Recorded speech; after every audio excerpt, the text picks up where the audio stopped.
Welcome back, my friends. It is Friday, May 10th, 2019, 7:28 p.m. It's very good to be back. I believe the last time we spoke was 4 days ago when that 7.2 earthquake hit Papua New Guinea. So we've had a lot going on between then and now, especially in the U.S. I'm going to try to stick to two basic topics for this video.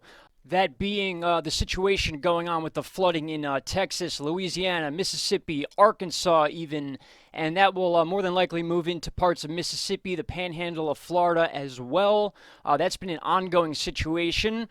In the last few days, we just also had snow, in fact, record-breaking snow in some states. That includes New Mexico, Colorado, Nebraska, and Kansas. Still winter weather warnings and things of that nature, as well as Michigan, way up here by the Great Lakes. That will be the other thing we are talking about. Now, the Great Lakes are in a special situation that we have not seen for some time. Now, each lake in the Great Lakes region is well above its average water levels, and that is not a good thing, especially with some of these articles I've been reading and the expectations of what these lakes are going to do right now, basically going into the rest of the spring and the summer. Hurricane season is going to play a huge part in what's going on with these lakes, especially after learning that over 40 million people, that includes parts of Canada, rely on these lakes for fresh water.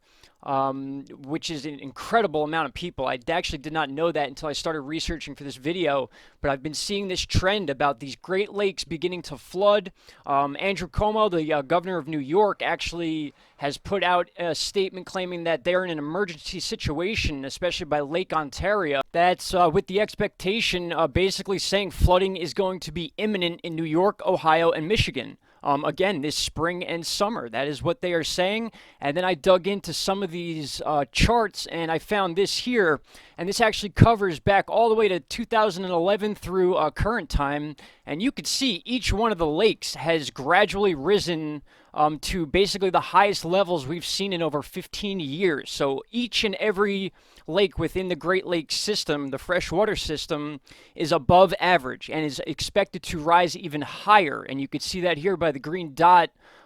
Every one of these is above where it should be at this moment. And once I started reading these articles, I was like, oh boy, this is definitely a situation we need to look out for, especially for those who live around the Great Lakes, being that they almost act as oceans. They have tides, they affect the weather.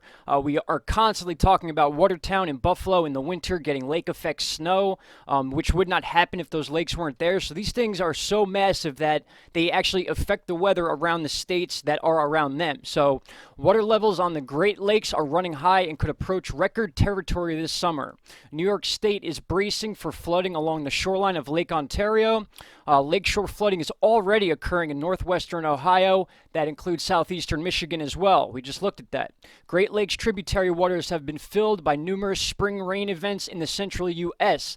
Now, that's also including the snowpack we have had. So picture all the snow and the frozen temperatures we've been seeing, which are still going on. I mean, if we check the temperatures, they're warming up a little bit, but this is showing here Michigan is still basically frozen solid. So there's still thawing going on around the lakes, which is soon going to travel into the lakes via the rivers and the streams and all that stuff. That is where this information's coming from. Now, what exactly does this mean? Now, here's another article. Great Lakes water levels could reach record highs this year, bringing erosion and flooding concerns. So there you have it. That's the main concern, is the erosion and the flooding. Same situation going on in the Gulf with Texas, Louisiana, Mississippi, so on and so forth. So this article goes on to say water levels on the Great Lakes are expected to reach record highs this year. Now, a little bit of info on the Great Lakes. Let's take a look at them on Google Earth while I mention this to you. So here's Lake Ontario, Lake Erie,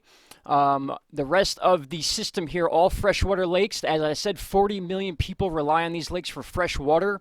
That is a ridiculous amount of people, and that is very important here because flooding and erosion could cause some of these lakes to be contaminated. That is some of the issues they are talking about in these articles. Now, we had a record low in Lake Michigan in January of 2013, and you could see that clearly right here. Here's January 2013, and this is the lowest point And then we had a record high in the spring of 2017 on Lake Ontario. So Lake Ontario has been above average since at least the spring of 2017 and is continuing to rise. We can see here all the lakes are currently rising. I'm going to leave this link in the description box. This is a great way to follow the levels of the lakes for those of you that live around them. With 40 million people living around them, I expect that this site is used pretty often. I've never seen this website before. As I said, I'm just now learning about this situation with the Great Lakes, and I'm a little upset about that. I wish I had seen it sooner, and I'll let you guys know sooner, but we've had so much going on in the world that, it's been hard to even focus on our own country, let alone the Great Lakes. And once again, here is another, excuse me, good website to check out that has a lot of different charts and scales on it where you can monitor an inch of water in the Great Lakes, whether it rises or falls at any given time. This is also a link I will leave in the description box. With that said, now, with all of that said, let's check out Tropical Tidbits, and we're going to see that we're going to have 5 days of rain in a row, basically, in the Great Lakes region. We also still have the situation in Texas and Louisiana. Of course, you're going to see that throughout here, but we're going to stick to this situation up here. Just check this out.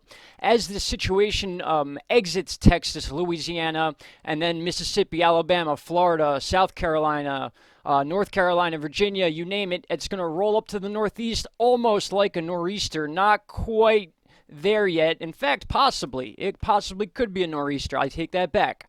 The low is at 998, well within the range of that pressure, low pressure system, counterclockwise spin, and you're going to see how that's going to pull water again through Canada, out from the Atlantic Ocean or over Canada and back into Lake Ontario and Lake Erie. And this is going to be a 5-day thing. So this is not looking good for the lakes. The lakes are certainly going to be filling up as the temperatures continue to rise as we enter summer months. It's eventually going to be warm in Michigan. You're not going to have the frozen ground anymore. And it's going to be, according to Tropical Tidbits at least, low pressure system after low pressure system, just like we saw throughout the winter, making its way and then capping over the northeast. And then we have to worry about hurricanes as well. And in a previous video, I mentioned that they are actually expecting more of these hurricanes that are going to come off the western coast of Africa and the Cape Verde Islands to actually make it to the northeast. And this pocket right here by the Outer Banks of the Carolinas and then Chesapeake Bay. So with all these situations brewing at the same time, and here's a closer look at that system going on in the Gulf. That is why you're seeing the lightning in the water right now as opposed to on land. Here's actually a shot from just last night. Look at the lightning down in the south states by the Gulf. It was just incredible. Watching this last night. I was going to post this last night. I wasn't feeling too well, a little bit under the weather the past couple days, but all is good now. But this was last night, and now this is today. So this jet stream has dipped this storm down into the Gulf now, but it is making its way to the east. But before making it to the east, obviously it had to go through Texas and Louisiana, which is why you're seeing these articles here as early as 41 minutes ago. Declaration of state of emergency in Louisiana because of this situation. It's just nonstop, guys. It's just we have not seen a break in the weather for the last 2 years almost. And now onto the energy of these storms. Here is where the atmospheric energy is allowing these storms to happen in this area and also down in the Keys of Florida. That area has been highlighted recently on the Tropical Cyclone Index. You could see that here, or the Tropical Intensity Index, I'm sorry.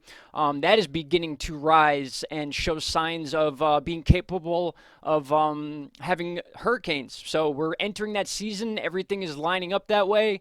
And just with the winter we had and all these things together, it's putting a lot more water and strain on areas of the U.S. Than we've seen in a long time. Now, here's one more little piece of information about the Great Lakes. And it goes, the recent wet conditions have caused water levels to climb, and currently water levels across the basin are 8 to 12 inches above last year's water levels at this time. Okay, so they're saying that at this time last year, we were down 8 inches to 12 inches. Basically, we are a foot higher than we were at this time last year. The projected levels for a month from now indicate Lake Superior, Michigan, Huron, and Ontario raising by 4, 3, and 7 inches respectively. Basically, they're saying each of these lakes are rising in water level, and that is why it is causing this trickle effect with all these articles and the concern about the lakes. All right, and with that said, I'm finally going to wrap this up for you guys. We're going to continue to follow the situation going on in the Gulf, the tropical intensity going on in the Bahamas, near Cuba, and South Florida and the Keys, and clearly we're going to be watching the Northeast, whether we like it or not, based solely off hurricane season and the fact that we are just seeing this massive amount of water just coming across west to east nonstop, at least through May 26th, on and off, which is going to put a lot of water in these lakes, a whole lot. Once again, there's the Tropical Intensity Index. And I think that's about it. Really quick, guys, I need to put a thank you out to Galactic Nomads. They sent Caroline and I a package for our birthdays. We're both May babies, so they sent us some incredible things. We're going to share this with you in a separate video, give them the proper thank you that they deserve. They did not have to do this.